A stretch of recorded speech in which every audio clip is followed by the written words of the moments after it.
امیر بالاج قتل کیس کی تفتیش کرائم کنٹرول ڈپارٹمنٹ کے حوالے کر دی گئی۔ جوائنٹ انٹروگیشن ٹیم کو امیر بالاج قتل کیس کی تفتیش سے روک دیا گیا۔ کیس کی تفتیش کرائم کنٹرول ڈپارٹمنٹ کے حوالے کر دی گئی۔ ذرائع پنجاب پولیس کے مطابق JIT نے امیر بالاج قتل کیس کی فائل CCD کے حوالے کر دی۔ بالاج قتل کیس کی مکمل تفتیش CCD کرے گا۔ بالاج قتل کیس کا مرکزی ملزم مظفر شاہ گولی لگنے سے موقع پر ہی دم توڑ گیا تھا۔ امیر بالاج کے قتل کا مقدمہ تھانہ چوک میں درج کیا گیا تھا، جبکہ بالاج قتل کیس کے لیے بنائی گئی JIT نے تیفی بٹ اور گوگی بٹ کو گنہگار قرار دیا تھا۔ سونے اور چاندی کی قیمتوں میں مزید کمی۔ ریکارڈ فی تولہ سونا 1400 روپے سستا ہو کر 4,44,900 روپے پر آ گیا۔ ملک میں عالمی مارکیٹ کے زیر اثر سونے اور چاندی کی قیمتوں میں مزید کمی ہو گئی۔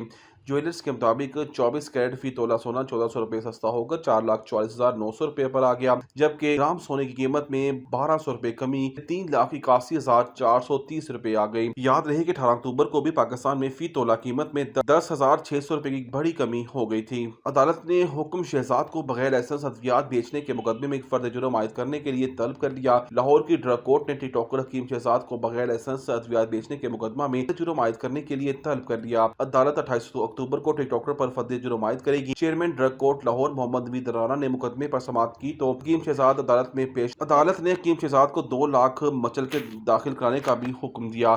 حکیم شہزاد پر غیر قانونی اشتہار اور بغیر لائسنس ادویات کی فروخت پر مقدمہ درج ہے۔ مقدمے میں حکیم شہزاد ویب سائٹ اور سوشل میڈیا پر غیر قانونی تشہیر اور نوجوان نسل کو گمراہ کرنے کا الزام ہے۔ لاہور اسموگ موٹر بائیک پر سفر کرنے والوں کے لیے ماسک کا استعمال لازمی قرار۔ پنجاب حکومت نے فضائی آلودگی کے پیش نظر موٹر بائیک پر سفر کرنے والوں کے لیے ماسک کا استعمال لازمی قرار دے دیا۔ پنجاب کی سینئر وزیر مریم اورنگزیب نے کہا ہے کہ دہلی، چندی گڑھ، گرداسپور، لدھیانہ اور پٹیالہ میں ہوائیں لاہور کا رخ کر رہی ہیں، جبکہ ملتان، بہاولپور اور بھاول نگر کو بھی بھارت سے آنے والی فضائی آلودگی متاثر کر رہی ہے۔ انہوں نے مزید کہا کہ تعمیراتی مقامات سامان لانے والی گاڑیوں کو ڈھانپنے کی ہدایت دی گئی ہے، جبکہ موٹر بائیک پر سفر کرنے والوں کے لیے ماسک کا استعمال لازمی ہے۔ سینئر وزیر نے کہا کہ دوپہر 1 سے 5 بجے کے درمیان ہوا میں معمولی بہتری متوقع ہے، جبکہ دوپہر میں آسمان صاف لیکن ہلکی دھند رہے گی۔